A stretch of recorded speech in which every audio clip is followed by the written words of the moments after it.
This is Las Vegas Real Estate Now with local real estate expert Harvey Blankfeld. Where we want to educate you about our market, empower you to make wise decisions, and help you engage with our expert contributors.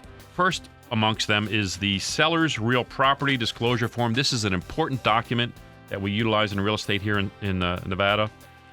But does everybody have to fill this out? Do all sellers have to complete this form? No. The requirements are, we're talking about 1 to 4 units, residential. So, okay. In other words, the law says not less than 1 unit and not more than 4. Okay. So that's one criteria. But there are a few exemptions. And the important thing is, and what's come up recently in one of the cases I'm working on, because as you know, I do some expert witness stuff. Right. Is that the seller must fill it out. So that even if,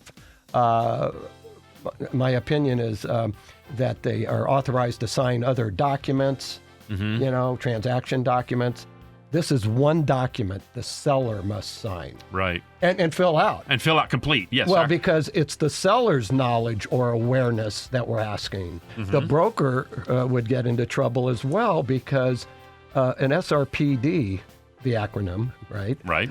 If it's not filled out by the seller themselves, that would be an improper document. And so everybody's going to get into trouble. Yeah, makes sense. And so even you, the agent, but also if you have a transaction coordinator right. or an administrative assistant, they need to know that so they're just not accepting these documents. We need to know what the seller knows. Within the seller's real property disclosure, there's, for the most part, the seller's completing the document to the best of their knowledge, first of all.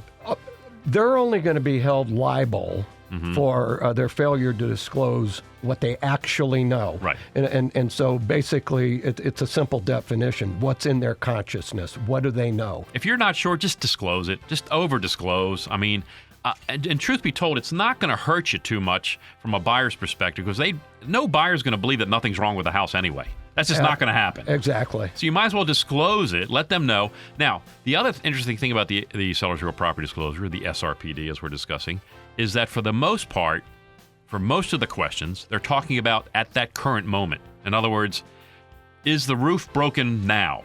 If the roof was broken 3 years ago, unless there was water damage or mold issues as a result, you don't have to disclose that. Well, the seller's got to read. See, the language jumps all over the place. It does. Okay? The language will ask certain questions in the phrase of, has previous, it ever? Previous. Now, it doesn't mean you shouldn't disclose. You still can. You say, hey, the roof had an issue 3 years ago, we fixed it.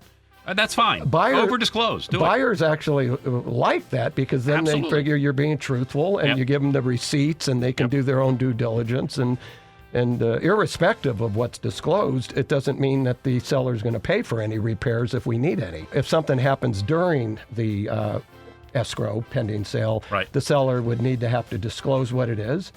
The buyer could still now has 4 days, believe it or not. From that new disclosure. From the new disclosure. So even if you're out of the due diligence, the loan contingency, financing, preliminary title report, right. All the other contingencies, right. If you get a delayed disclosure, you've got 4 days. Those last 2 pages of the seller's real property disclosure are just full of this fine print. They have this, there's 2 pages of, and so when I'm going through the SRPD with my seller, I'll lay the page in front of them and I'll have them mark their check boxes and then we'll get to that 3rd page, which is a blank page where they can write an explanation as to whatever yeses they turned in on pages 1 and 2.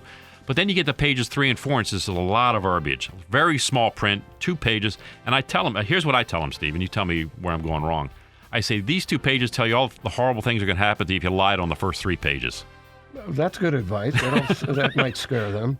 That's what we just want people to be truthful. Yeah, it doesn't mean that they have to pay for any repairs. If that's how it turns out. Right. Just be truthful. Yes, there could be consequences. This has been Las Vegas Real Estate Now. Thanks for listening. And remember to tune in every Saturday at 11 a.m. on 101.5 FM, 720 AM KDWN.